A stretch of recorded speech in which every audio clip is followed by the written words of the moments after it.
Welcome back. Though I understand lunch break was a little shorter, tomorrow and day after we may have a little longer lunch breaks. So today being the first day, yes, things were a little short. So now I request Mr. Bhagwan to introduce the next speaker. Welcome, sir.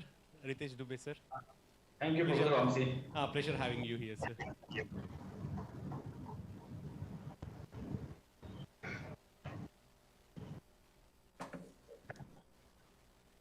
Om Shri Sai Ram, offering my humble salutations at Swami's lotus feet, revered dignitaries, esteemed guest speakers, and all the participants. Welcome to the post-lunch session of today's proceedings. I deem it a privilege to introduce the next speaker for the day, Dr. Ritesh Kumar Dubey, Department of Mathematics, SRM Institute of Science and Technology, Chennai. Dr. Dubey works in the field of numerical analysis, scientific computing, and deep learning. He has a specialization in data-dependent analysis, high-order shock capturing schemes, deep learning for image analytics, and explainable AI. He has authored and co-authored papers in high-impact journals of international repute such as SIAM, Journal on Scientific Computing, Journal of Computational Physics, Applied Mathematics and Computation, and Advances in Computational Mathematics, etc. He has undertaken various funded research projects from government and industry. He also participated in ICM 2014 Seoul and ICIAM 2019 Valencia as a part of the prestigious Indian delegations selected by the National Board for Higher Mathematics (DAE) as a part of professional activities. He is a member of various Indian science societies. He is actively serving as a reviewer for various mathematical journals of international repute and submitted funded projects. Sir will be speaking to us on the topic entropy stable non-oscillatory fluxes, an optimized wedding of entropy conservative flux with non-conservative flux. Over to you, sir.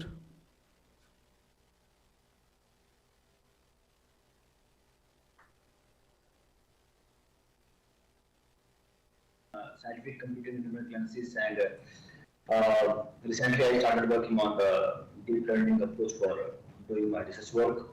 So I'm not basically a mathematical modeling guy, but yes, I solve numerically some of the mathematical models which arise in many areas of particular interest.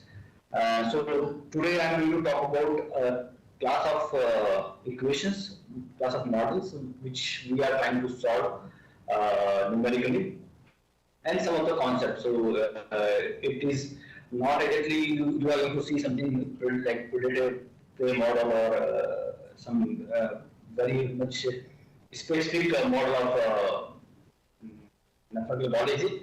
But yes, these type of problems or models often arise in mathematical biology also.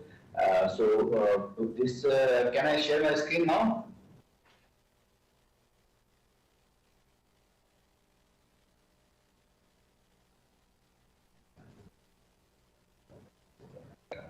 Yes, sir. Okay. So is it visible now? Yes, sir. We have to minimize browser, sir. Yeah, now it is visible, sir. Yes.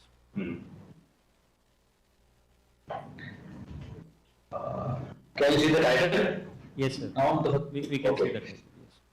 Okay. So thank you, Professor Vamsi, for providing me such an opportunity, and I'm really sorry for not able to come, though I was all interested to come there, but because of my lecture schedule for this time, I'm not able to come. So when we decided about this conference, I didn't know that my lectures will fall in this domain, and also we have certain meetings because of various administrative reasons. So with this, I would like to start my talk. The title is Entropy Stable Non-Oscillative Fluxes, and optimized weighting of entropy conservative flux with non-oscillative flux. So my talk is like, it goes like this. First I will talk about the introduction and motivation, and then we will see in this that what are the equations which we are trying to solve, and then we will see when we try to solve these problems, what exactly what type of problems we face. And then we'll see that how we can deal with those problems using the entropy stable schemes, and then the research work which we carried out. And we will see that whatever approach we have proposed, actually it satisfies the previously existing entropy stable fluxes also.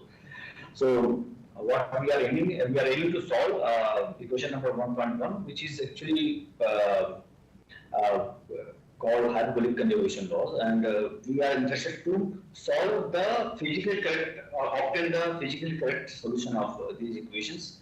And here U is a vector of conserved quantity, and F is called the flux function. And such equations or its variation like hyperbolic parametric system arising gas dynamics, S and under the gravity. Just a minute.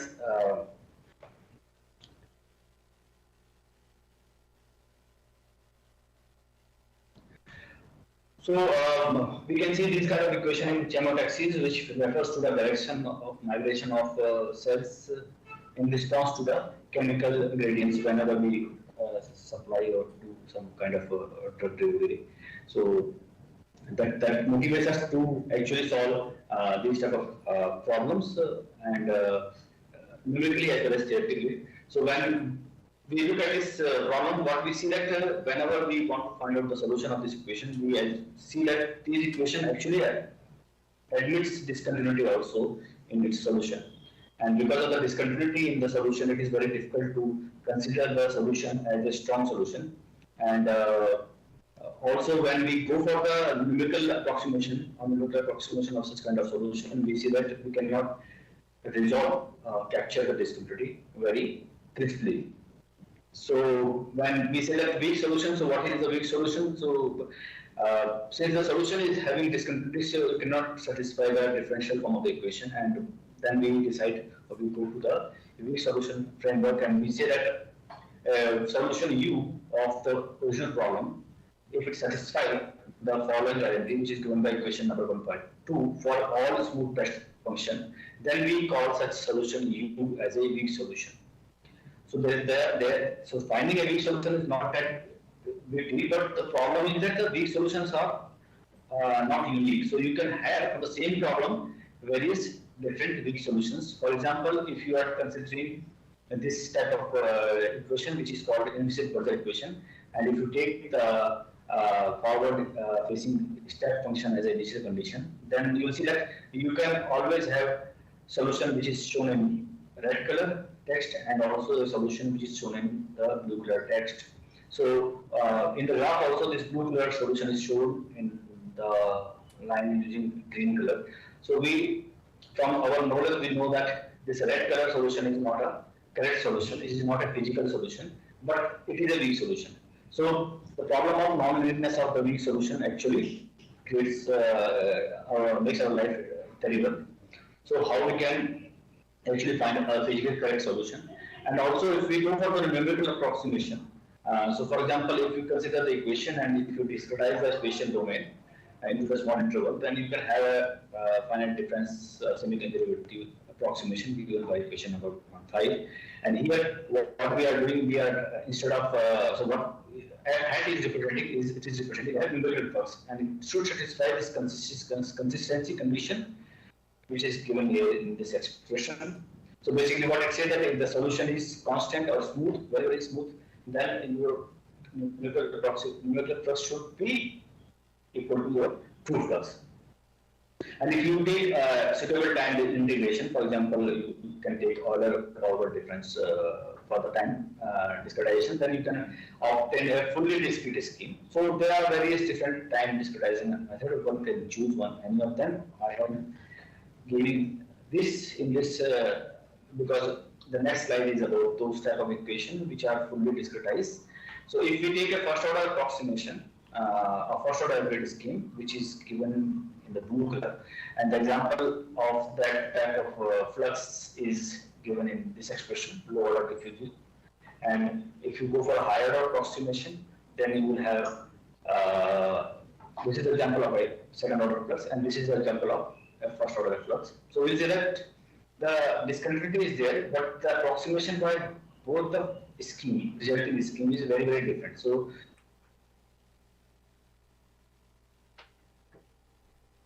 scheme is giving Gibbs like phenomena. So problem is that how we can actually devise a numerical scheme which give physically correct solution and also a higher order and a non-oscillatory solution. So in order to devise a scheme, we again go back to the physical solution, and we know there are properties with respect to the physical solution. So if you look at the physical solution, then it satisfies a kind of principle which is called maximum principle, or at least in the scalar case, it satisfies this property. What it says is that the solution of the original underlying problem will always be bounded by the maxima and minima of the initial condition which you have taken. So if you look at the pure transport equation, then we know that analytically the solution at later time step can be written as a in terms of the solution at the initial time t equal to 0, and you can see that it is this is satisfying this condition. And if you take this scheme and design this principle and design a scheme, then you will see that NP satisfying schemes are diffusive because they are less order of it. In this particular case, we are taking this equation which is called first order optimal scheme, and so it satisfies the maximum principle, but it is very diffusive. So in principle, it is satisfying the maximum principle, but in practice, it is of no use because of the dissipative nature of its approximation of the discontinuity. So the second problem which we discuss is the non-uniqueness of the weak solution. So say there is a criteria which is called Draper criteria. What it says that a smooth solution of the underlying equation, that is ut plus f of ux equal to 0, it satisfies an additional conservation loss. So what it says that if you have the solution for smooth solution of 1.1, then it will satisfy this additional conservation loss, which is given by 2.4. And here eta q are smooth functions such that eta is always convex and q satisfies this relation.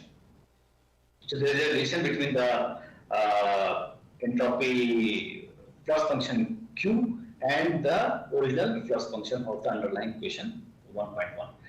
And so if your solution is not smooth, then that means you have a discontinuity in the solution. Then the solution will always satisfy this entropy inequality, which is given by equation number 2.5. So you have a weak solution, and if it satisfies this condition, that will be your entropy satisfying or entropy conservative plus. But if your solution is satisfying this entropy inequality, then we will call it entropy stable scheme or approximation. So as we see that you have two properties of the physical solution. One is MP stability and the second one is the entropy stability. So MP stability is giving you the confidence that the occurrence of spurious oscillations will not be there, but it is not giving you guarantee for the convergence of the solution. Though entropy stability, at least in the scalar case, guarantee for the convergence, but it does not guarantee that oscillation may not or will not occur. So what is a good scheme? So a good scheme must satisfy. So basically the idea is that you devise a scheme which satisfies these two physically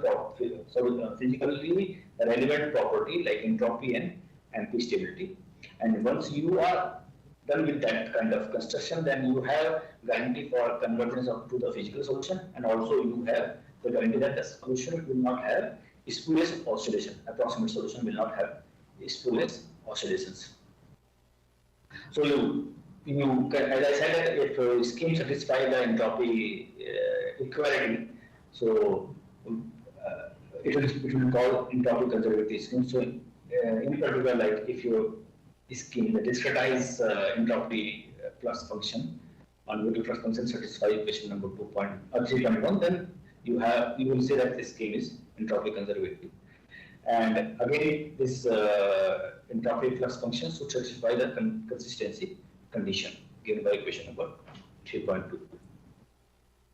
So there are various ways to basically devise entropy conservative schemes, and I prefer the Tadmore's approach, which was given in 1987, and it is actually very constructive approach to an entropy conservative scheme.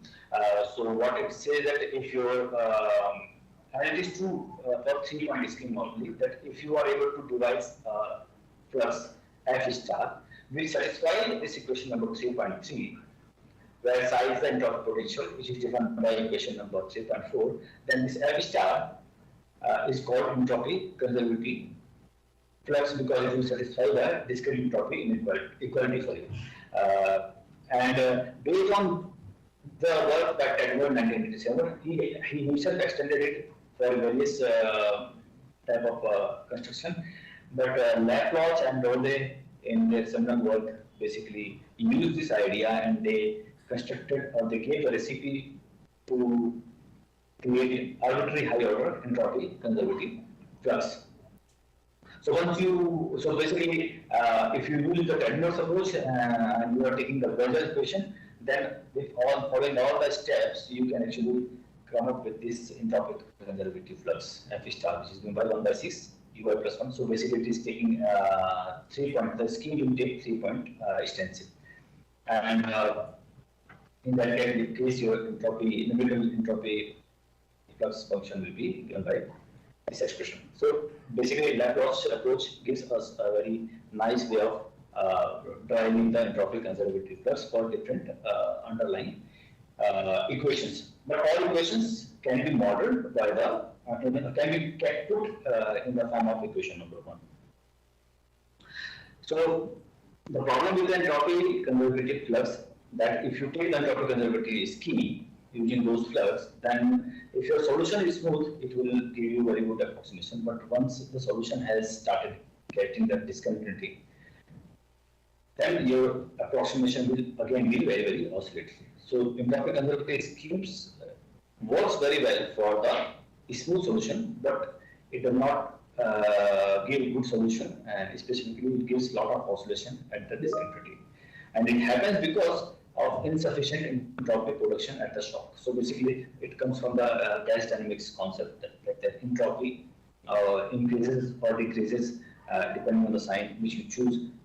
Or basically, I said that the entropy changes across the discontinuity. So if you are taking entropy conservative scheme, then you do not have enough entropy inherently available in the scheme so that it can take care of the discontinuity without oscillation. So in order to deal with that, we go for the entropy stable scheme, which actually can be obtained very easily if you have entropy conservative flux, and if you add this term 1/2. So this is your entropy conservative flux in nuclear F star, and if you know this diffusion D, then you can construct entropy stable flux as given by equation number 3.5. You can construct like this, and D is called diffusion matrix. And then if you take this head entropy stable flux, then your numerical scheme will satisfy the discrete entropy inequality. So that will be ensuring that your scheme is entropy stable. But even though you add this diffusion, your entropy stable scheme can again give some oscillation in the absence of sufficient numerical diffusion. And it happens with the seminal scheme, techno schemes, which we have also pointed out in some of our work. So the idea is that you can add more diffusion because the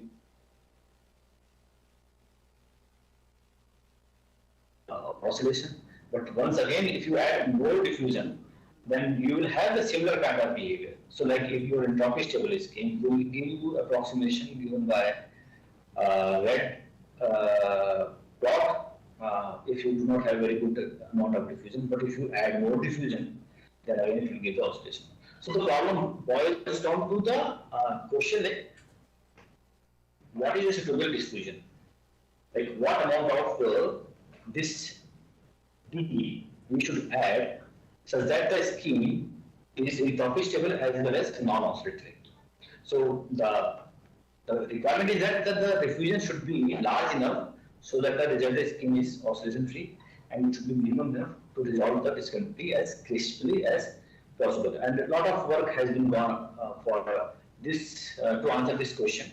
We have answered, and actually it is a unified framework which I proposed, and this paper got accepted recently. And so this is what we are trying to answer, like how you can actually design a numerical diffusion so that you get a very good intrapage stable scheme. So the idea to deal with this problem comes from the idea of optimization. So what it says that consider the space of all the positive definite matrix of m cross n or any square, like it depends on what kind of equation you are considering. Like if you are considering equation with in R3, then you have A belongs to R3 cross R3. But essential property is that A should be positive definite. Then the problem of constructing non-oscillatory intrapage stable flux, which is given in equation previously, that it is this way. It can be posed as that given V, given the vector V, find a matrix T such that it satisfies this property. So basically what we are trying to do, you are saying that you have V known. What is that D which satisfies this equation? Or this equation where we are taking Fs as a non-oscillatory numerical flux, and in the literature there are many non-oscillatory numerical flux which may be satisfying the maximum principle or will be satisfying the maximum principle. So if you can solve this problem, you have answer for that question. But solving this is not that trivial, so we can pose this problem slightly differently. What we say that find the matrix D such that the cost of this function or this penalty function is the minimum. And we can notice that the cost function JD is actually a convex function, and because of the convexity of the function, we have assurance that the unique minimizer will exist. So definitely there is a D which will minimize this. So if we go note, like we are using the notation to denote the derivative of any quantity with respect to the matrix T. So if we differentiate this functional with respect to D, then we get this expression which is given by equation number 5.4. So this is your first order derivative of the cost function, and if you look at the optimality condition, then the first order derivative should be equal to 0. Then we can use this to find out what the suitable D. And we know that this quantity, this term cannot be 0 unless you have B equal to 0. And if B equal to 0, then it is basically a trivial case. We do not have very much too much interest in that. So if we consider that this is not equal to 0, then your first order sufficient optimal condition will give you this equation 5.5. So this is what you will get, that this equation will also satisfy the condition, optimality condition. So the point is that how we will solve this problem. It's not trivial. How will you find this D? Because here you have vector quantity and here you have vector quantity. How will you define the division of a vector by another vector? So in the scalar case, it is very much doable, but in the system case, it's not possible to. There are non-make ways to do that. But the good news is that we actually do not have to solve this equation 5.5 to deduce G. What we are saying that we just replace this quantity in 5.1 directly here. So we just replace this quantity by this expression, the right hand side of this equation 5.5. However,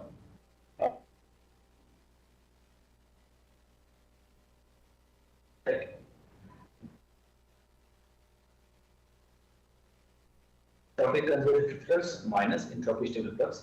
If the sign of the jump in this vector and the sign of this vector is same.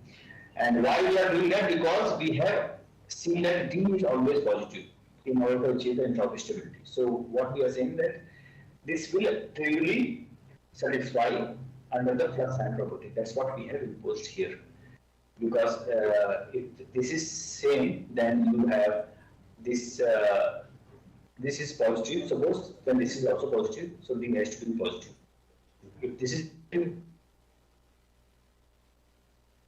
so D is always positive matrix, which is the requirement for the constructing the entropy conservative flux, entropy stable flux, sorry.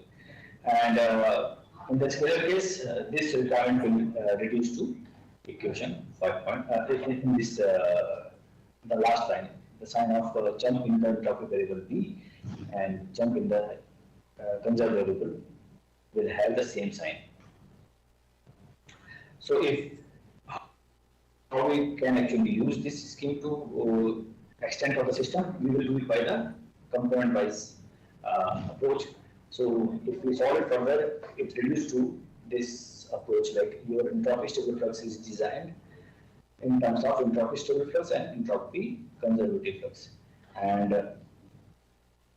we used, so this is the framework which we propose, and what we see that if we use this framework, then we can actually look at back into the existing entropy stable flux, and there are many first order entropy stable flux which are there in the literature, and we have shown in our paper that all of them will satisfy the framework which we have proposed. And this is one of the seminal paper, flux, which is called technoflux. Their author has proposed this way of constructing the entropy stable flux, and they have shown that their entropy stable flux will also satisfy the flux sign stability property. So basically, this kind of unifying the existing entropy stable flux or entropy stable work in this framework. So their work can be pushed using our framework, but not the vice versa. And then we have the numerical results. So what we have shown that okay, we have developed the scheme and we are applying it for the different type of problems. So we have taken two different choices of entropy conservative flux. So one is fourth order entropy conservative flux, which is taken from the Laplace paper, and we have taken another sixth order entropy conservative flux given by question number 7.2. And as you see that the recipe of constructing the entropy stable flux demands for a non-oscillative flux also. So it can be any non-oscillative flux, it can be EMF flux, it can be random flux or no or TVT flux. So what, for the sake of the numerical representation, we have taken Venno fifth order flux as a non-oscillative flux, and then we have taken third order TVT to power thermometer for time integration. And with this setting, we have done the extensive computation on different type of equation and different type of tests. So this is one of the equation which we have taken. This is one of the simplest problem, but it poses a lot of challenges when we actually go and try to solve it numerically. And if we take smooth initial condition and then we compute the solution, and we can see that the convergence rate is always fifth order. So that's what we are doing. So we have taken fifth order, sixth order entropy conservative flux and fifth order random flux, and we are getting fifth order accuracy. So accuracy is okay. What about the non-oscillative property? So in this case, we have actually taken different choices of fluxes. So as I said that ES6 represents you are using sixth order entropy conservative flux, and when no Z5 represent you are using fifth order scheme. Here you are using fourth order entropy conservative flux, and here we are using third order non-oscillative scheme. And here we are using second order entropy conservative flux and first order non-oscillative flux. So we say that as we are increasing the order of the scheme, we are able to approximate much better this sharp square or narrow square shape solution profile. And the point which has to be noted that none of the approximation is oscillatory. So you can see that the first order is very diffusive, but if you change the scheme, you can get much better approximation for the discontinuities here. And we have taken another set of equation which is coming from the gas dynamics in one-dimensional case, it is called Euler equation. And here rho represents density, u represents the velocity, and e represents the energy. And we have taken different Riemann problems where you are having initial condition separated by like two states in the initial condition, and they are separated by at a point x0. And if we look at numerical approximation, so this is a well-known test problem which is called sword shock tooth problem. And we see that this proposed entropy scheme is actually giving non-oscillatory approximation for the underlying problem. And this solid line in the exact analytical solution. So if we refine the mass further, we will be able to capture the, we can overlap with the analytical solution. And the second test problem is a lax tube problem, which is the same setup but with different initial condition. And here we have a rarefaction here, and we have standing discontinuities here. So again, we see that the classical non-oscillatory scheme is still giving some oscillation, but our scheme, which is entropy stable also, but it is not giving any approximation. In fact, it is giving very smooth resolution of our square wave resolution to the discontinuous profile.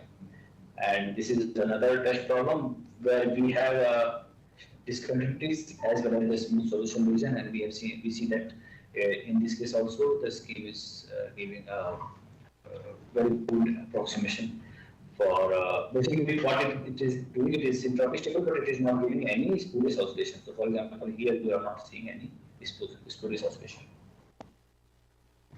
And then we have taken the 2D Euler equation also, which is the extension of qualitative Euler equation, but now we have the vector are in R4.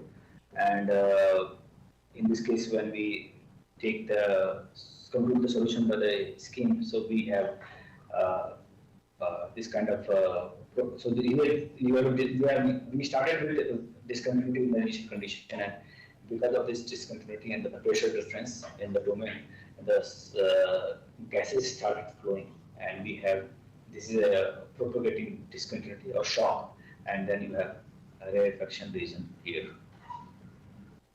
And this is another problem which we have taken for the other 2D problem case, and this is one of the difficult problem because if you have oscillation in your scheme, this test case is difficult to handle with that kind of scheme. So we have particularly chosen this test. In fact, most of the researchers choose those who work in the non-oscillatory schemes, this particular test cases, to establish that their work is, the scheme is working fine. And with this, I'm done with my presentation. If you have any query, you can please ask. Thank you, sir. Any questions from the participants?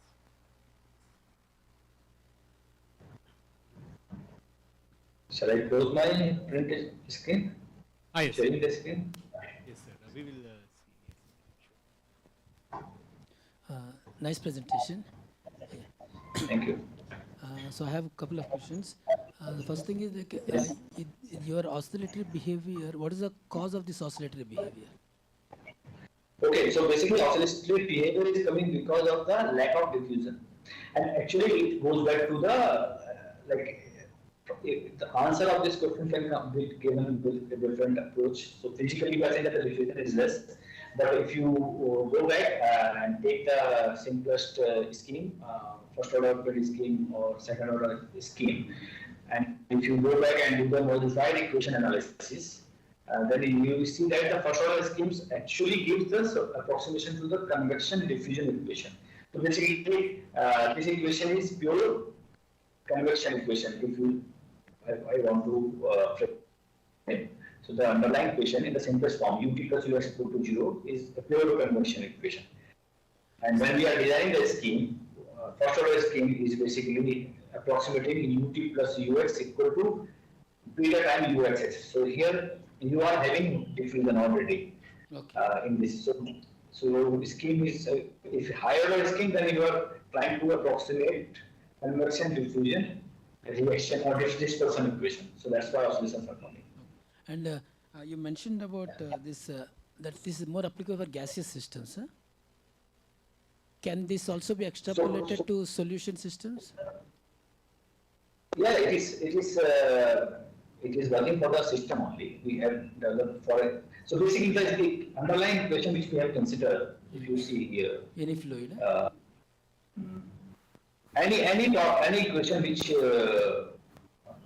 is can be written in the form of underlying equation like ut plus f of x equal to 0. It is called conservation law. So there are many equations which you can write in this form.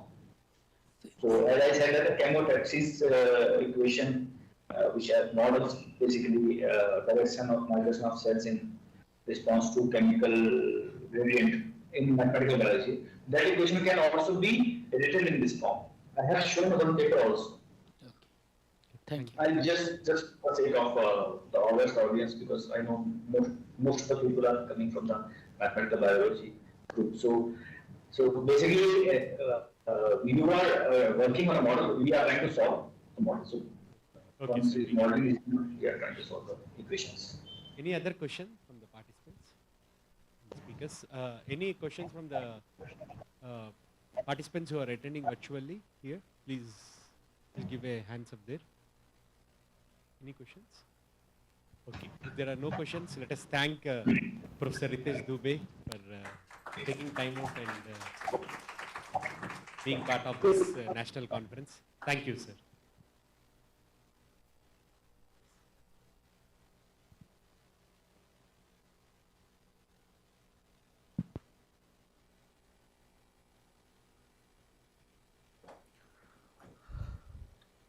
Thank you, Dr. Dubey. As the next speaker for the day, we have a distinguished guest here with us, Dr. S.R.V. Prasad Bhuvanagiri, Department of Mathematics, School of Advanced Sciences, VIT, Vellore. Dr. Prasad completed his master's degree in mathematics in 2002 and worked as a lecturer at Andhra Loyola College until 2005.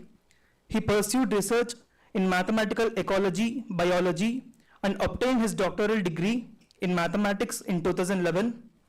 His research focused on prey-predator interactions and mathematical modeling for biological control conservation. He also collaborated on a project studying the Chilika Lake ecosystem. He served as a UGC DS Kothari postdoctoral fellow at Vishwabharati University and joined Vellore Institute of Technology as an assistant professor in 2012.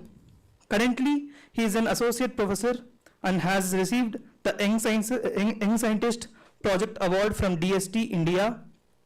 He has published in prestigious journals, delivered invited talks at national international events, and presented his work in various countries. Over to you, sir.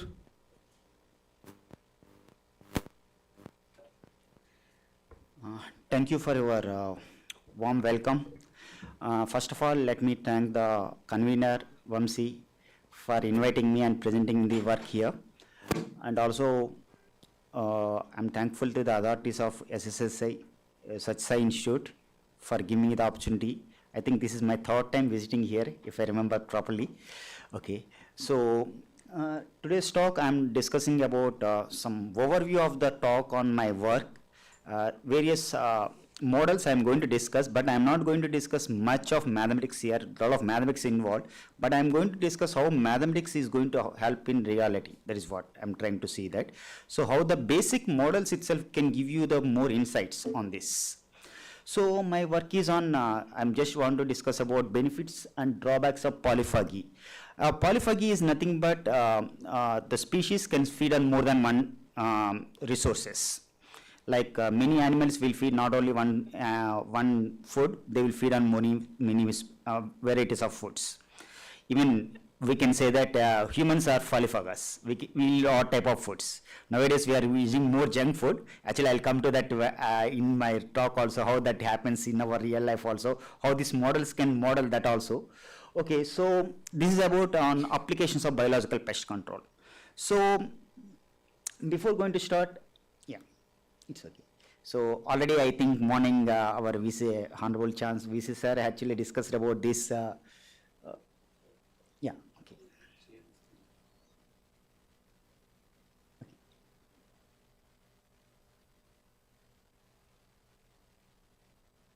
already. So mathematics is the top of all other sciences, as the crest on the heads of peacocks, at the gems of the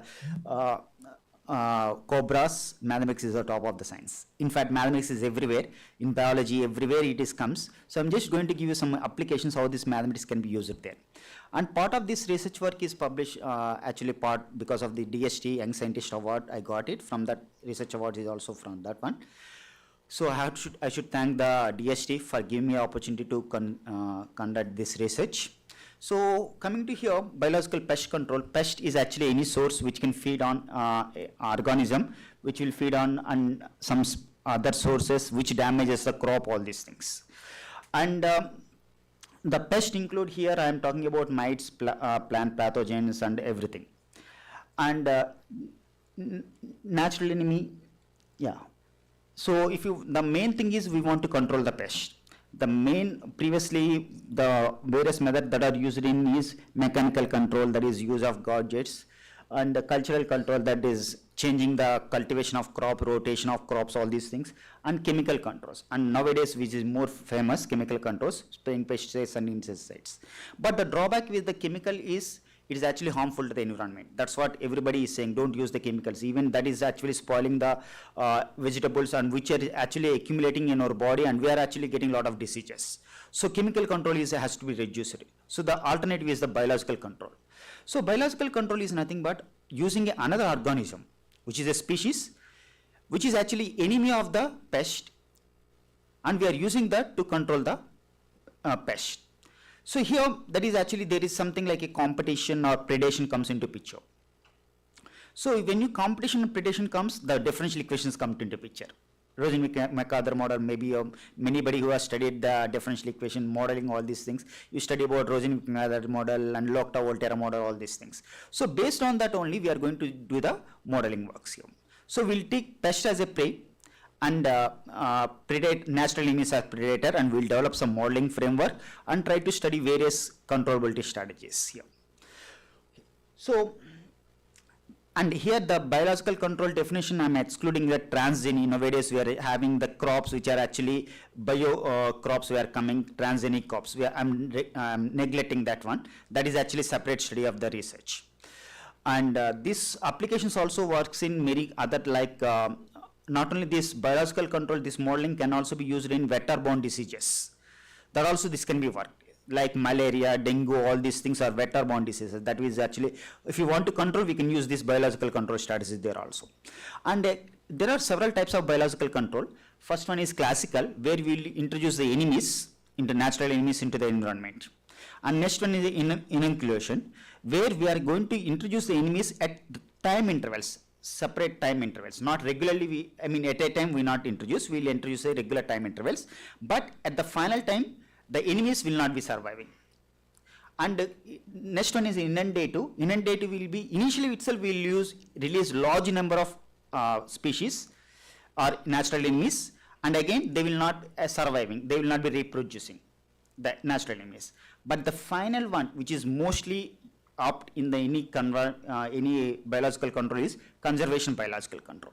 That is, already there are some natural enemies out there in the environment. We don't have to introduce them, but we have to survive them so that they can feed on the pest and they can get the most results. That is what the conservation biological control. I am talking about the conservation biological control. Here in the conservation biological control, we have to alter the environment such that it will favor the natural enemies. How can you favor that? How can you change the environment so that the natural enemies thrive, and hence they will feed on the pest, and the pest eradication can be occur. That is what. And one answer for this is, if you want to discuss about that, first of all, before that, I would discuss about some other aspects of predator or natural enemies called specialist and generalist. Specialist is nothing but they will feed on only one species. Always they will feed on only one species. That is a specialist natural enemies. And generalist is they can feed more than one species, and they can survive any other species also. But most of the if you take about greenhouse effects, all these things, they will try to release the specialist only in the greenhouse, because it's a closed environment. Only one type of pest can come into picture, so we can release only one type of natural enemy which can feed on that particular type of pest, and we can control that. But if we come to natural environment, it is not always possible. So that is where we have to use the generalist. And that's why there are a lot of experiments that have been done in specialist, but nowadays many researchers are concentrating on the generalist nature, because that is where we have the most economical aspect of doing the pest eradication also. Because generalists are actually very easy to find, and we don't have to spend money, because all this biological control involves the economics also. So economical aspects also comes into picture. So, but the problem with the generalist predators is, because they are generalists, they will deviate from the pest. If you don't properly release the proper environments or proper generalists we are not identifying, then we can deviate from the biological control aim itself. So, how can you check the biological generalist predators, all these things, is by providing some additional food or some alternative food. Generally, most of the generalist predators, they will feed on pollen, all this, even if you take all the trees or anything environment, they will release pollen, sugars, all these things to attract the natural enemies, so that they can feed on the prey that are preying on the trees. So this pollen, sugars, all will be the additional foods, supplementary foods. So, but the answer for this one is, if you provide additional foods, always biological control exists. The experimental work says that no, not always. Is it? Can you please?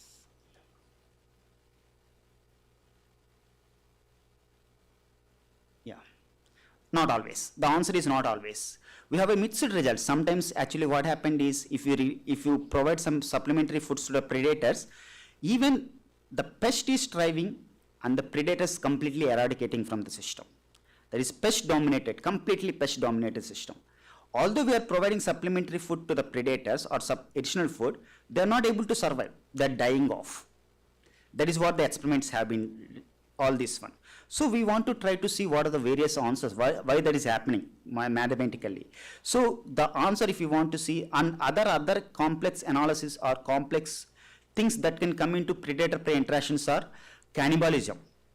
There is a natural enemies, or there are some species which will feed on their own juveniles when there is a scarcity of food. And there is one more thing called, in pest, there is something called anti-predator behavior. That means the prey will try to survive.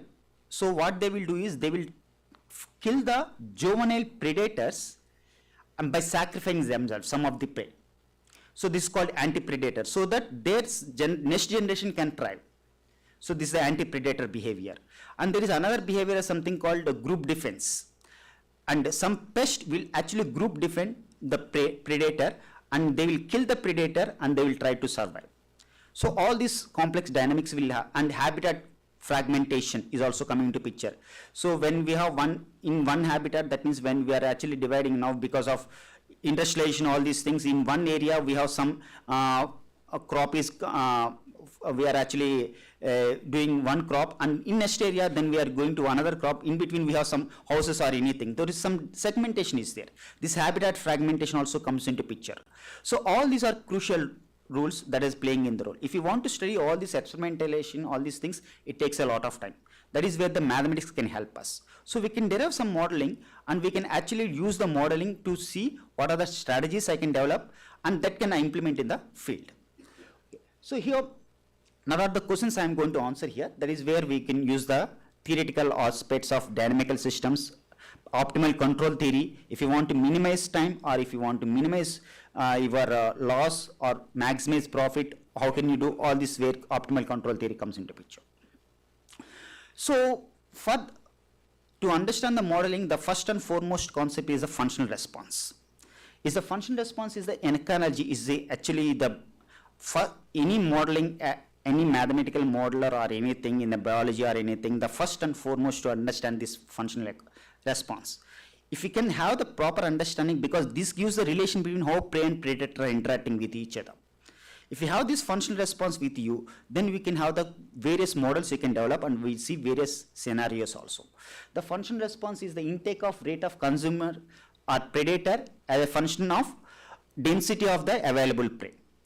And the numerical response is nothing but how much predator uptake is converting into the energy, predator energy, and they are actually reproducing it. There are various things are there like holding type 1, type 2, type 3, and type 4.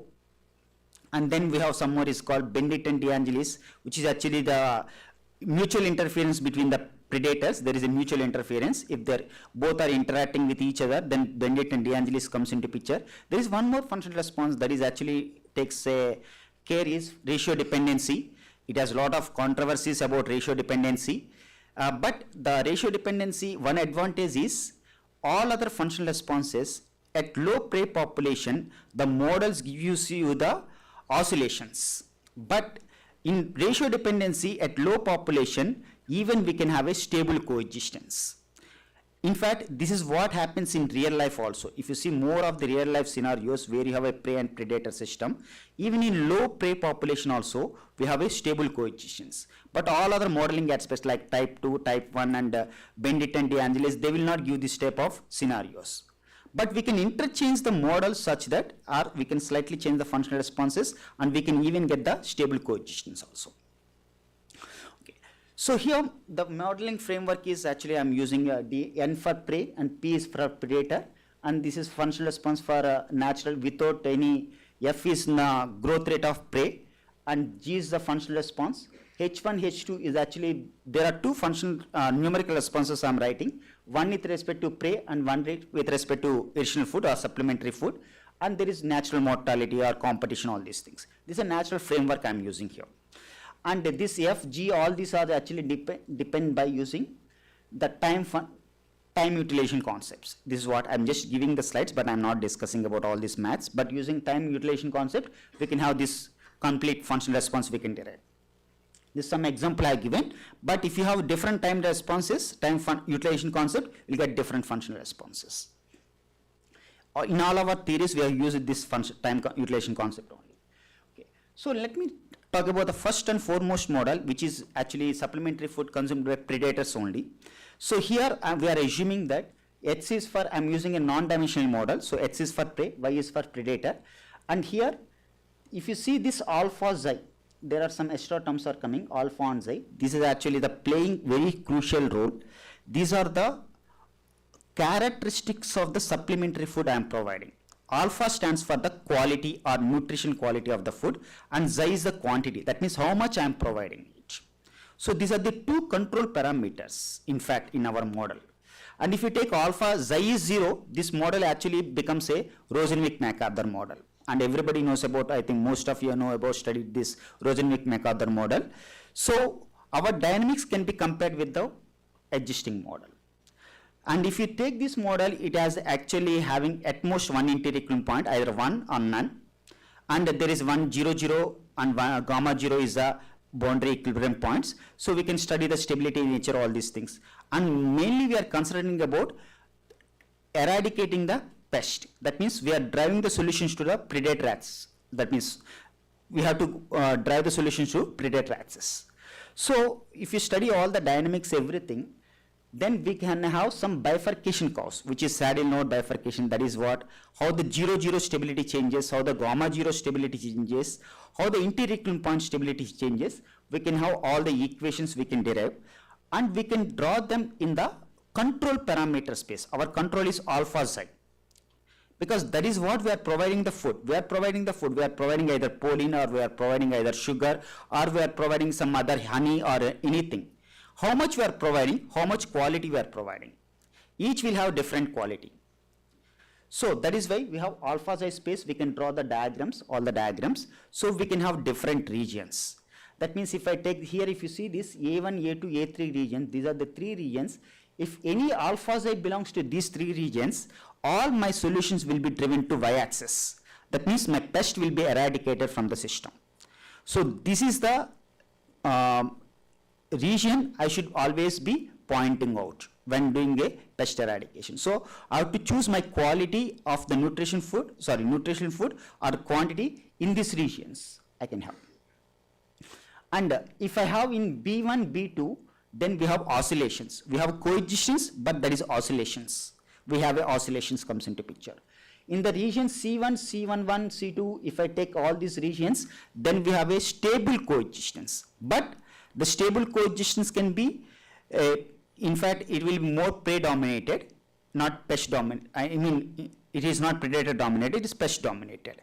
And in these regions, D11, D2, D3, it is the dangerous region, it is the pest dominated. All my predator will die off here. So this model is actually translates to the experimental work that has been done, how that is happening. Why? Because here, anybody can question us why this predator can, predators are actually dying off. They have the food.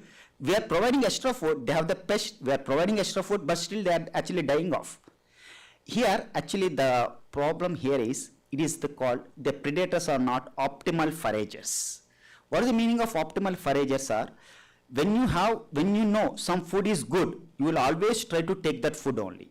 When you know the food is not good or not tasty, you will not take that food. You learn yourself that this is the food I can take, this is the food I should not take.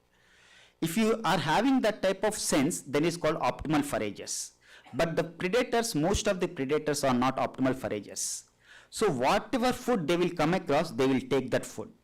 Now, because this food, extra food is more food is available, additional food is available, but the food is not nutritionally quality. So what happens is, whatever food they are taking, it is not increasing their metabolism, and hence they are dying. So that's why these are called stupid predators. It's actually, this is not my thing, but the reviewer itself has said this one. This is really good because these are the stupid predators. One of the reviewers has said this one. So, and in fact, I can translate this to our real life now, present day scenario also. Most of the people, young people are going towards junk food like pizza, all these things. They know they are not quality, or they are not actually use their metabolism, or they are actually giving obesity, all these things. They know that. But they are going to that because it is easily available nowadays. So this scenario can be translated to a real life scenario also. So when you take a food which is not nutritious, you are not going to get any benefit. You are going to get all sort of diseases, all these things only. This is what happening here. So we are actually sometimes present generation is somewhat stupid generation, I have to say, in the coming to food. So the same thing happened here also. Okay. So this is the scenario, and I can have these simulations also. Okay. So this is just to represent the simulations. And next one is actually another aspect is polygraphy in pest. Now till now I discussed about predators are only feeding on the pest, I mean additional food. But many pests will also feed on the additional food, supplementary foods. Then the scenario becomes too complicated because the supplying food is shared by both prey as well as the predator. So pest is also surviving. So pest is also thriving on the food, supplementary food. So we have some extra scenario comes into picture. So if you want to develop again, we can have again the model, but here slightly the model aspect changes here. We have extra sufficient, this beta ngi x, this also comes into picture, that is the prey is also surviving more on the extra growth by supplementary food. So now we can study this model and also we can see what happened. This is similar to previous model only, but there is a slight change. So the slight change here is, here there are three parameters are there. One is alpha 1, alpha 2 and xi. Alpha 1 is the nutrition qualities with respect to prey. Alpha 2 is the nutrition quality with respect to predator. Xi is the quantity. We are not dividing the xi because they are both sharing the same xi only. If you want to do that, we can split the xi1 is a fraction like that. Then the model becomes as too more complicated. But we don't want to go into that details right now. So here, there are three parameters, alpha 1, alpha 2. That means with respect to prey, if the more nutritious, then what happens? If they're to predator, more nutritious, what happens? But here I'm not presenting, so that means I have to go for a three-dimensional bifurcation course. But I'm not presenting it because that looks very clumsy and we cannot understand basic. So what we are doing is, we are actually dividing that into alpha 1, alpha 2. Fixing alpha 1, suppose we are providing this much of quality to predator. So what happens if the quality varies with respect to predator? So we can write in alpha to xi space, we can write. Why I am drawing this is similar to previous diagram. If you see this, maybe I'll just quickly go to this diagram. If you see this picture is actually nothing but this picture. But a slight change, see this curve, this is the gamma 0 bifurcation curve, this is coming towards right of that line, alpha equals to beta by delta.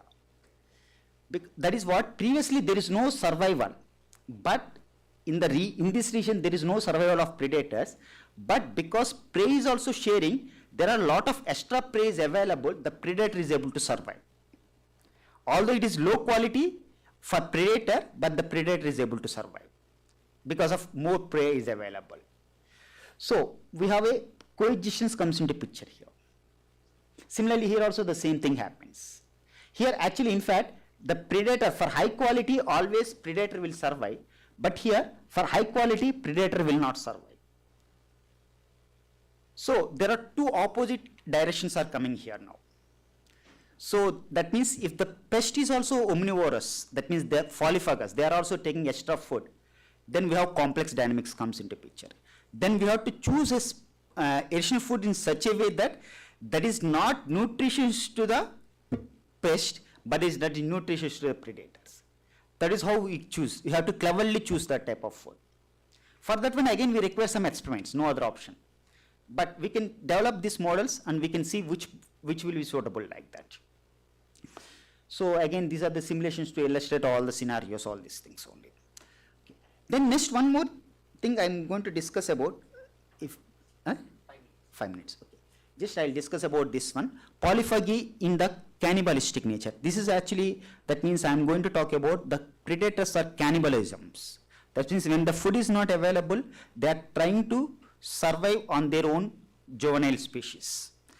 But that will be harmful for the biological control program. So how can you avoid that? Again, by supplying some supplementary food. But again, the scenario here is completely different. Although they are omnivorous, they are surviving on the juveniles, killing juveniles. But if you provide supplementary food, again they can increase more number, again they can kill the juveniles again. Cannibalism can also increase. So we have to provide in food such a way that it's not increasing the cannibalism, but they will they will actually try to reduce the pest from the ecosystem. So if you see this model, again if you see this is what the model here, eta y, there is a eta y is not there, that is coming here. This is actually the cannibalistic interaction rate. Eta is the cannibalism and rho is the uptake rate. That is how the juveniles there is uptaking. Here again, generally this cannibalism models request straight structure, that means juvenile adults. But we are not doing that, because if you go juvenile adults, that goes to a 3-dimensional model and actually gives some chaotic nature. But in real life, that type of things will not occur. So we want to have, and we studying the 3-dimensional model and bifurcation diagrams, that is again, it is not going to give you a proper idea, but when you have a 2-dimensional model, it will give you more idea, because we can use the phase plane structures. That's why we incorporate both into a single equation. This is one of the observations we have made here. That's it. And again, if you take this eta and rho is 0, then it becomes a Benedictine-De Angelis model, which is already well studied. So again, we have all various type of bifurcation, but here what happens is there are at most 2 inter-equilibrium points, either 1, 2 or none. So the scenario becomes very complex here. So we have all the dynamics, various bifurcations, and we have one more extra parameter. Now not only alpha xi, there is one more eta is also coming into picture. That is a cannibalistic interaction rate. Eta can be small, eta can be large. So accordingly, we have various diagrams. We can have bifurcation pictures. Again, in this is the A is the region of interest for us, because it's a pest eradication. And again, E1, E2 are not interested for us. But here, the main interest is the region C2. You can see this is actually the half bifurcation curve. This is where we actually happening here is, we have initially there is a stability, then we have instability, then again at low population we can get stability. So we are actually transiting from stability to unstable, unstable to stable. In previous model, either stable to unstable or unstable to stable only. But here stable, unstable, stable. That is the transition we are getting here. That means at low prey population also we are getting stable, which is actually the real life scenario. The ratio dependency model, it looks like that. But we don't have any complexity or the transitions like ratio dependency. Similarly here also the thing, okay. And main thing here is, these are small simulations, but the main thing here, this is the controllability. This is what I just talked about 2 minutes, then I'll stop here. The controllability here is, suppose if there is no supplementary food is provided, if you see this, the prey is surviving, thriving. Now I am providing some supplementary food after some time, then you can see that there is a coexistence, stable coexistence. That means I am reducing the prey. Even I can provide some other extra food, supplementary food with, see here, alpha is same. You can see that 0.25, 0.25, but I am increasing the quantity. Now here stable, here it is oscillations. Here again if you increase, you see that predator is dominating, prey is reducing.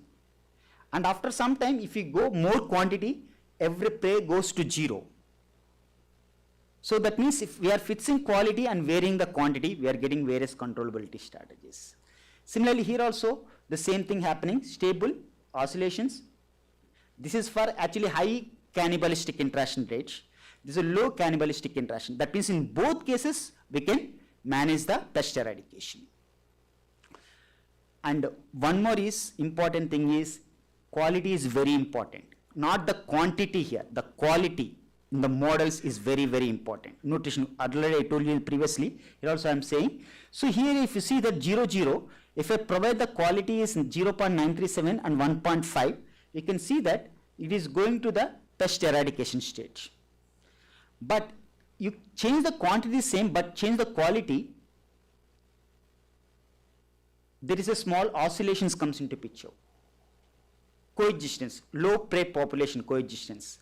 Next, you have the oscillations, complete oscillations. You can see every time I'm not changing the quality, I'm changing the quantity only. And if you go again, sorry, I'm not changing the quantity, quality only I'm changing. Now if you change here, see that it is actually going to the pest eradicate, pest dominated state. Complete predator is eradicated. So the quality is more important than the quantity. And we can have the management recommendations, and this is what I'm saying about the ratio dependency behavior. If you have these alpha xi satisfies these parameters, then this is stable or oscillations. I can have both the things. So we can have at low prey population we can have stability, we can low prey population we can have oscillations. Both the things can be combined, but this does not have any ratio dependency problem. Is at 0, 0 the model is not defined because we have a singularity in ratio dependency, but we don't have that singularity at 0, 0 here. So this model actually translates to real life model here, because in real life that is what happens when the food scarcity is there. Generally the predators will try to feed on some other so that scarcity can be avoided. This is what happens here. Okay. So and there is one more, this I am not talking about, what is that anti-predator behavior, that is also there, but I just wanted to give you one insight here. What is the future or anything if I want to discuss, this is this is one of the articles. It is published in 2008, but still I feel this is the very good review article on conservation biological control and how the artificial food sprays are giving you the advantage or disadvantage. Here it says in that model there is actually, I given you a screenshot of a table where they will define 11 levels of success, biological success. So 11th is the highest, where we have the profit of crop. So we have to eradicate the predators, pest, we have to get the profit. That is the 11th, final one, profit. And there are some other 2nd, 3rd, 4th, 6th, these are the levels where we have consumption and eradication of pest and alteration of pest population, predator population, all these things. My models, all these models will actually deals with 2nd, 3rd, 4th, 5th, 6th, 7th approaches, but 8th, 9th, 10th, these are the highest level of recommendations. If you want to go through these recommendations, we have to go into more like conservation biology, if you want to discuss about this, we have to discuss about what is called behavioral aspects. Optimal foraging and behavioral aspects has to come into picture. And hence we have one more is economics, control theory. That is, we have to see about price, how much we are providing, how much cost, how much profit we are getting, how we are managing. So that is optimal control theory also comes into picture. But this article already I given this, this is a very good article I feel, because this completely reviews all the many articles, almost around 120 articles it reviews. That's a really good article. So I'll stop here, and these are some references, and thank you. Any questions or anything? Quick questions, I don't know, I may have taken extra time, I don't know.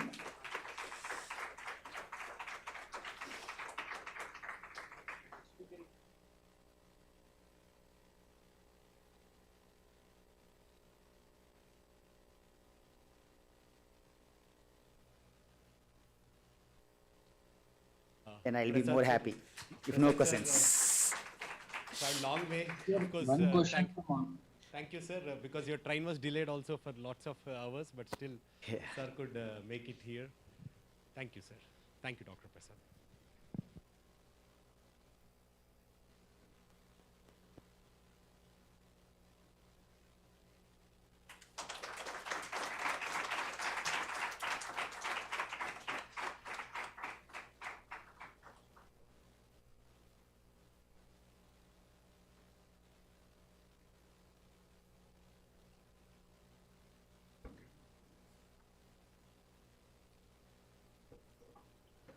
Shri Sai Ram, offering my humble pranams at Swami's Divine Lotus Feet. Firstly, thank you Dr. Prasad for giving an insightful talk. Now I have the privilege of introducing the next speaker, Dr. Neetu Kumari. Dr. Neetu Kumari is an Associate Professor of Applied Mathematics at IIT Mandi in Himachal Pradesh, India. She is a Roman Fellow and holds a PhD in Applied Mathematics from the Indian Institute of Technology, ISM Dhanbad, along with an MPhil and MSc in Applied Mathematics from the same institution. Her research focuses on mathematical biology and ecological modeling, including topics such as infectious disease dynamics, pattern formation, and the impact of pollution on disease spread. Dr. Neetu Kumari has received various awards and has teaching experience in mathematics-related courses at IIT Mandi. Today, ma'am will be speaking on the topic, Understanding Dynamics of COVID-19 in India using Data-Driven Model. Over to Madam Neetu Kumari.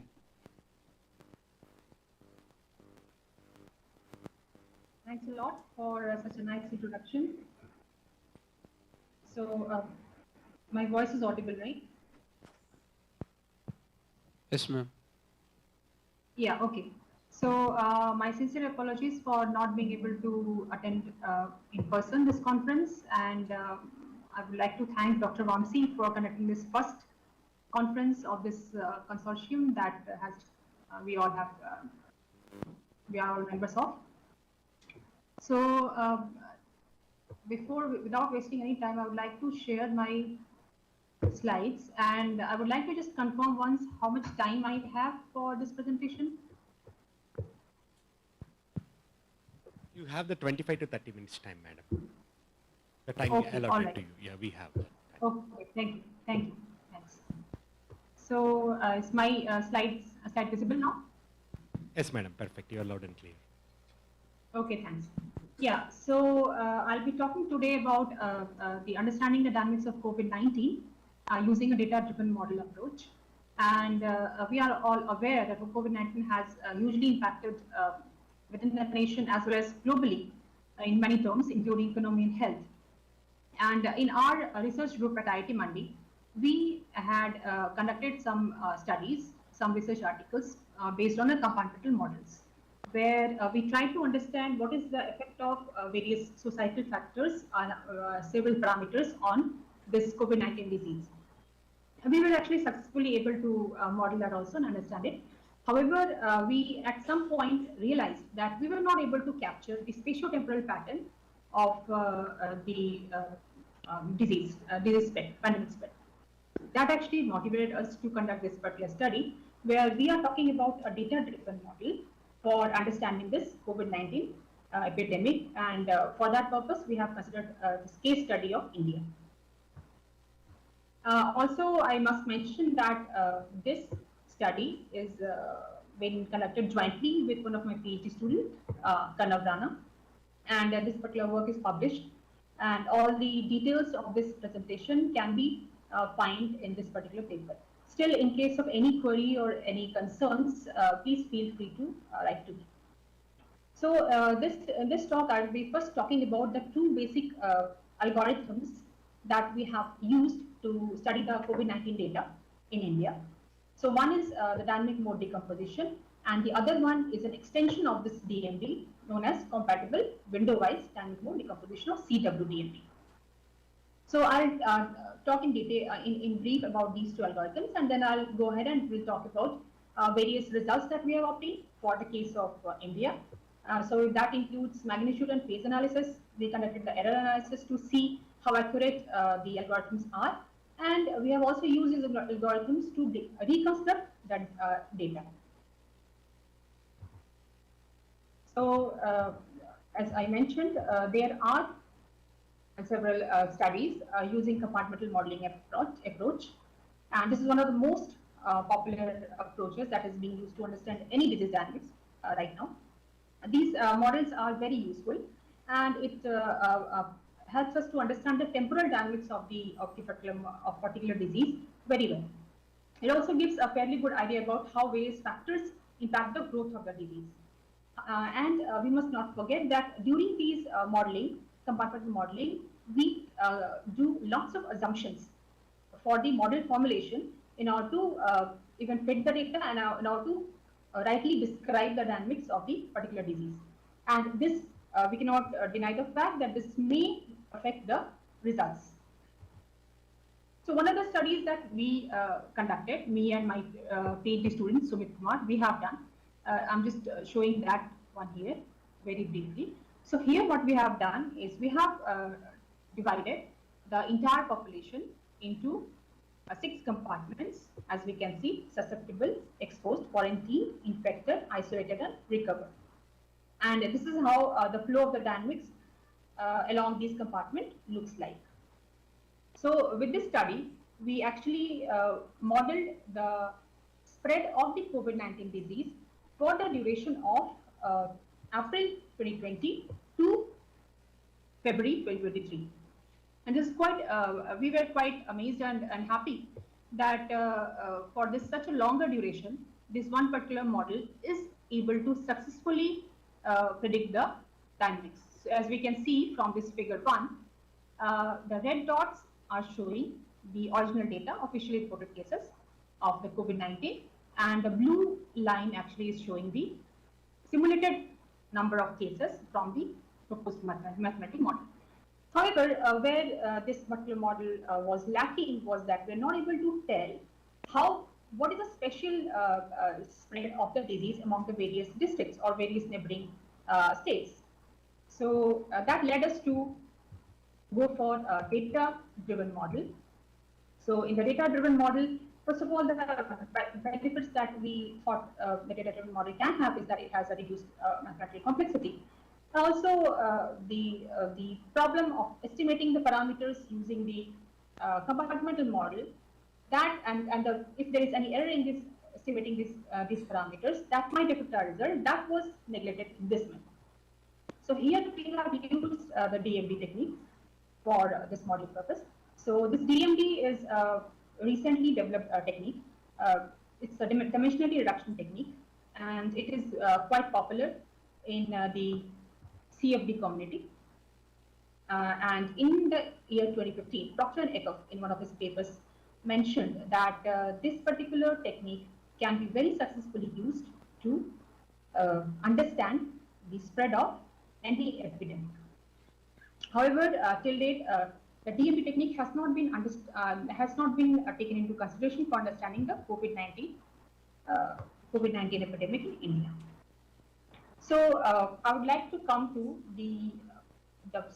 in very brief, the basics of this DMD technique, what we do here. So here we first of all construct the data matrix X, as we can see here. So we write our data in the form of this matrix X, where each of the entries x0, x1, x2, xm it is of the form Rn. And we further, what we do is that we rearrange this data set into the form of X and X dash. So essentially these two are the same data set, but X dash is one time step ahead of X. And after rearranging this data set in this particular form, we use the algorithm, which I'll be mentioning right now. So our data set consists of 640 Indian districts. And the duration that we have taken for this study is from April 2020 to October 2021. And in these matrices, the columns of this matrix comprises of the dates, and the rows actually it comprises of the districts. Now this is the data set A. So this data set A looks something like this. So here we have 640 districts of India that we have considered, and it is the number of confirmed COVID-19 cases these are the entries of this matrix, and the dates are actually the columns of the matrix. Now this data set A we can definitely use to understand the spatiotemporal pattern of the disease. However, it will not give a very clear picture because of the number of attributes to be so high, 640. So we decided to convert this dataset A into dataset B. So dataset A we picked up from the government site, and we converted it to dataset B. So now the dataset B actually has a less number of rows. We have 36 states. We added up these districts, and we have all the cases for these 36 states. And similarly, the columns we consider to be weeks. So we had 79 weeks. So the dataset B will be using to understand the spatiotemporal dynamics. So this is how the data set looked like in the case of the data set B that we prepared. So it looks something like this.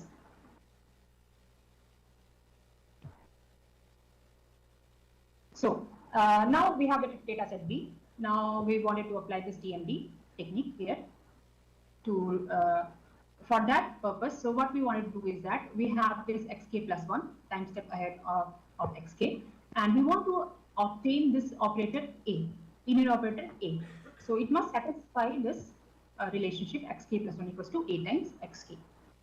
Now, depending upon the data, it can be assumed that the operator A might not be exact. Hence, the relation in equation 1, it can be further written as x dash approximately equal to Ax. And then it can be obtained by this formula. So the algorithm of this DMD, it goes something like this. So it consists of 4 steps. The first step includes calculating the singular value decomposition SVD of x.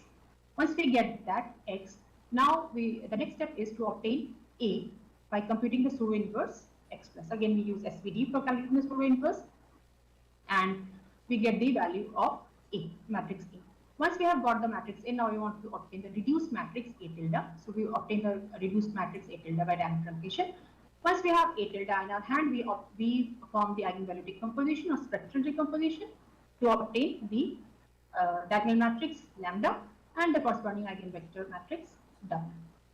Once we have these in hand, W in hand, the next step is to reconstruct the high dimensional solution. This means we are actually finding out the DMD modes by this step. So once we have obtained the DMD modes, the next step is to identify whether how significant these DMD modes are.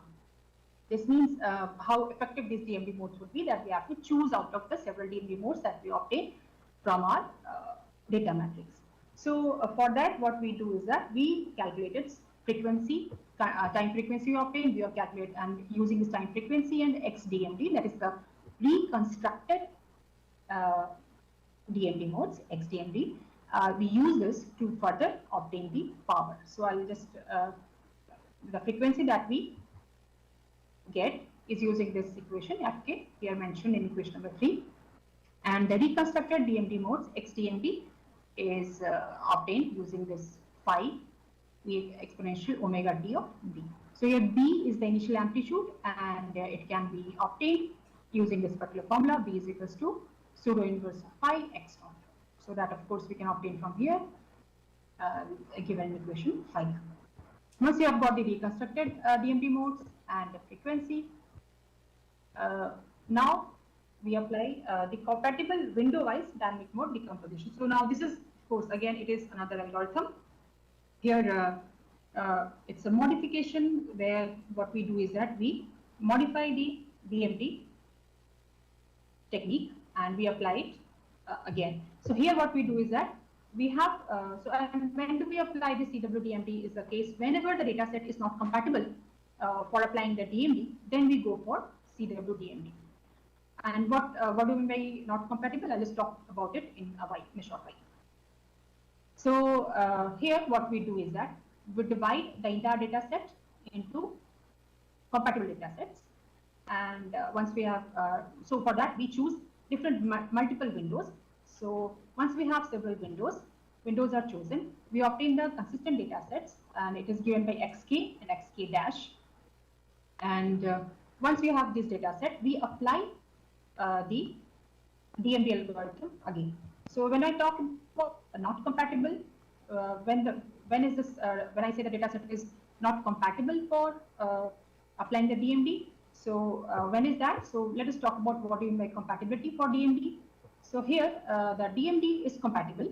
So whenever you data set X with temporal resolution n+1 and spatial resolution n, then the data set is compatible whenever n is greater than or equal to m, or we can say m is less than or equal to n. Whenever this happens, then we know that we can actually apply the DMD there. And what happens, what does it ensure when this happens? This ensures that the data would be linear and consistent. For that purpose only, this compatibility is required. So once we have divided our data set into multiple windows, which is compatible, then we go ahead and apply algorithm 2, which is our algorithm for compatible window-wise DMD, CWDMD. So here, as I said, once the data set has been divided into multiple data sets, multiple compatible data sets, then we apply the algorithm 1, that is algorithm for the DMD.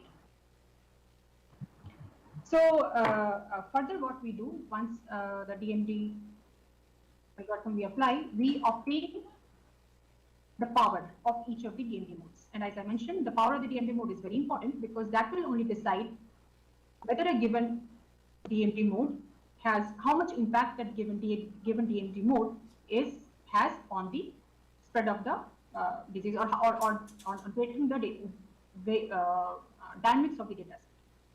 So that only the power can tell. So the power we obtain using this formula, lambda, so this is for 5J DMD mode. This would give us the power of the given DMD mode. Higher the power, higher is the significance of the DMD mode. Now, once we obtain this power, based on its power, we choose the most dominant modes. And these modes can be categorized into 3 types. The first one is decaying, second is oscillatory, and the third one is growing. So, as the term itself suggests, whenever we have a decaying, the dynamic mode is of decaying type, this will tell us that the disease is going to decay in due course of time. And when it's growing, then it is going to grow in the due course of time. So, yes, and then we have done the magnitude analysis, phase analysis, and the error analysis. So the magnitude analysis actually, based on the magnitude of all the states, the higher the magnitude, higher would be the number of cases in that particular spatial location. And the phase difference, so the phase difference actually would give us, so the formula is given here. So what actually the phase difference or phase analysis would tell us is that it will tell us what is the time lag between the peak of the disease between the 2 states. So that would be determined by the phase analysis. And the error analysis, of course, as obvious, it will be telling us how accurately we have applied the technique on the given data set. So what we have done is that we have divided our data set B that we reconstructed from data set A, which was of higher dimension. So the data set B we divided into 26 weeks. Each of we divided the 3 windows, and each of the window consisted of 26 weeks. And then we applied the CWD there. And we made sure that there was no overlapping of the windows, and the results were not influenced by the choice of the data. So let us come to the results. So here, this is the first window that we have chosen. So it is from April 2020 to October 2020. So this is the standard stem plot that we have done for our dataset B, divided the first window of dataset B, and we see that out of the several DMD modes, we found that DMD mode 1 and DMD mode 2 were the two DMD modes which had a higher power, and hence it was much more significant for the study. So we used these two DMD modes 1 and DMD mode 2, and we obtained the spatial temporal pattern for both these modes. So mode 1, this is figure B, is for mode 1, and figure C is for mode 2. So we can see we have performed the magnitude analysis here as well as the phase analysis. So here this is showing the different phases of these states, each of these states.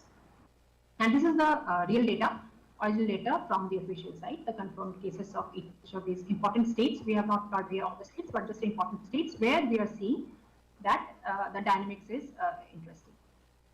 So what do we see from here is that from this mode 1, the magnitude and phase analysis, magnitude analysis especially, we see that Maharashtra has a maximum number of cases. And from mode 2, we see that Andhra Pradesh has the highest number of cases during this duration.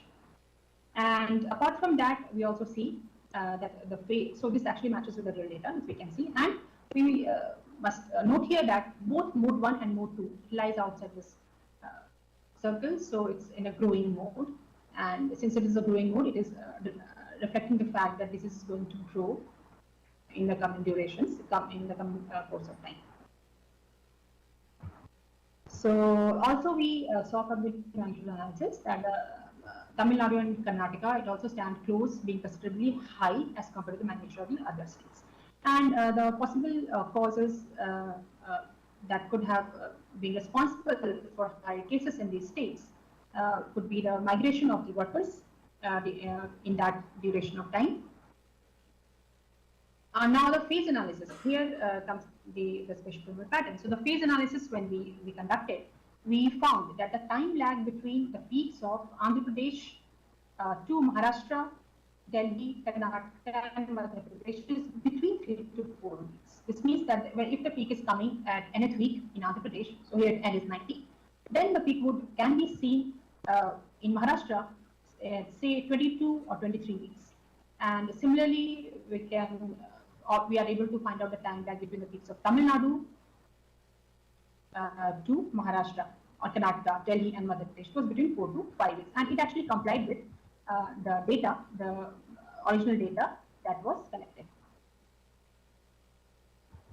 So, and not just that, we can actually calculate this time lag between the peaks between any of these states with respect to any other state.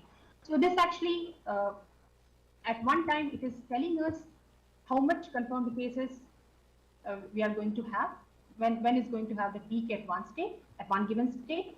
But at the same time, it can also tell what is, after how many weeks we can see possible chance of peak in the neighboring state or any other state. So that actually had an upper hand over the compartmental modeling that we do. Now the second window that we chose was between November 2020 to April 2021.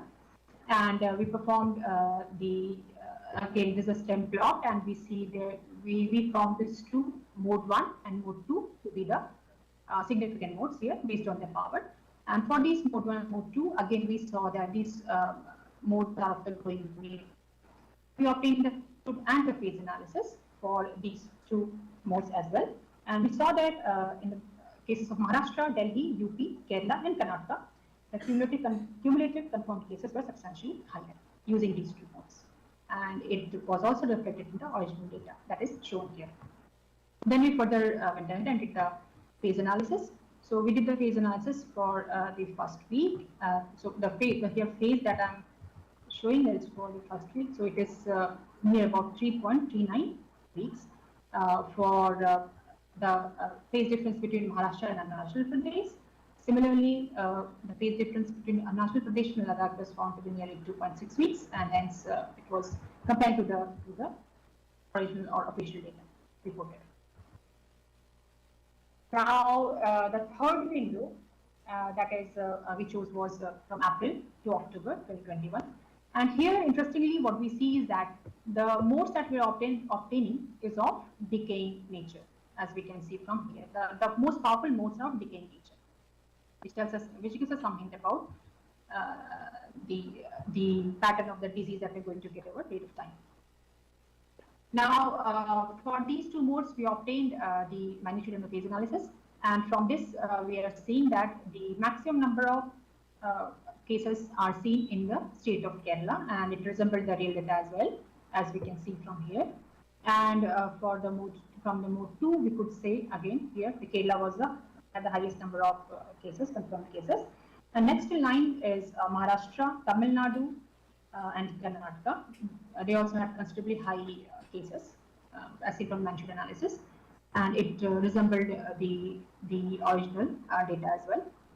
The phase analysis, when we did, we were able to find out the time lag or the phase difference between Kerala and Nagaland was approximately 18 weeks or so, and between Assam and Kerala it was near about 7 weeks, and it actually matched with the real data. When we checked it, it was matching with the real data.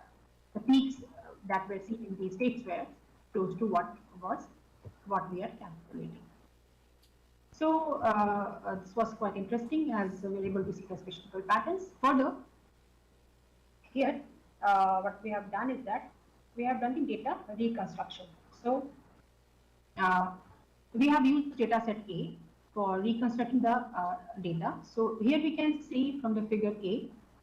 So this is the number of districts versus the date. So the number of red dots that we see, it is the official data that has been reported, and the black line that is showing here, it is showing the reconstructed data. So we can see that for these districts, very accurately, DMD technique can be used to reconstruct the original data. So we must not forget that the data set A was compatible for applying DMD. However, we chose to construct data set B because of the more clear picture of the spatiotemporal pattern. Now, for the data set B, again, we have used a CWDMD, and for using CWDMD, we have reconstructed the data set here. So the red dots here, these are the original official data set, officially reported cases of COVID-19, cumulative cases, and the black line is showing the simulated data using the CWDMD. So here also we see that the CWDMD is pretty well able to reconstruct the data and can be successfully used for prediction, although we haven't used here in this work prediction, but it can be successfully used to predict the future patterns. Now here we are actually showing the real-time data reconstruction. So the first figure, we can say figure 7, is the data reconstruction for using the DMD for districts, and the second one is the data reconstruction for figure 8, is the data reconstruction for the states. So we can see that the original data and the simulated data, it's near about same, not exactly same I would say, but it's nearly same. So data reconstruction also is very successful. This means we can very well use these techniques for prediction of the for the disease.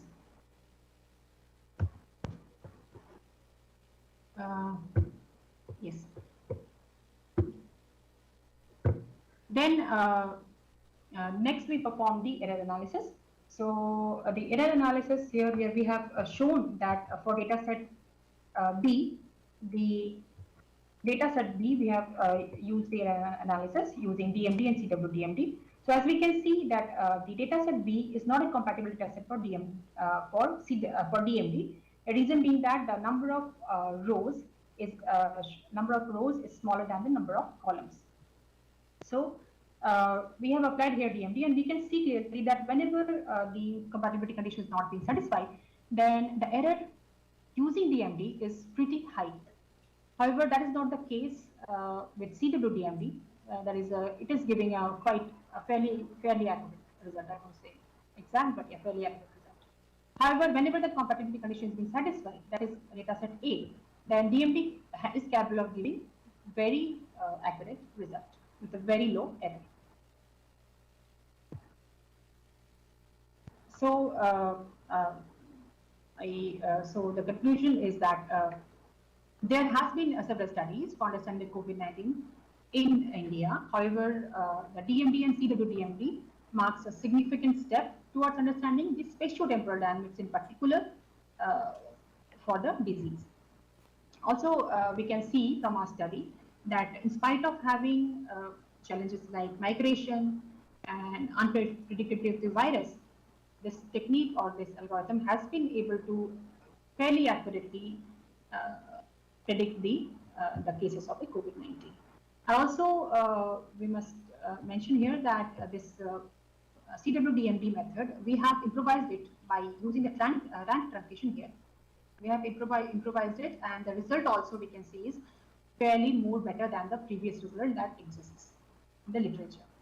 And we can actually combine this DMD and CWDMD techniques with other machine learning techniques, and it can be used to understand the dynamics of other pandemic.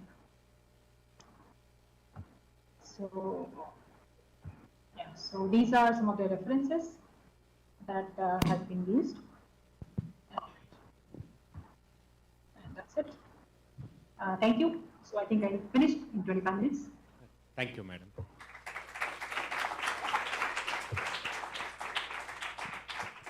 Any questions, quick questions from the in-house participants? So if there are no questions, we will, are there any questions from the participants attending virtually?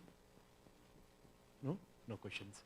Okay, then once again, thank you, madam, for joining. Yeah, so I can understand madam was supposed to be here, but due to the heavy rains recently in Uttarakhand and IT Mandi areas in Uttar Pradesh, sorry, I missed the Himachal Pradesh, right? So heavy rains there, so Yeah.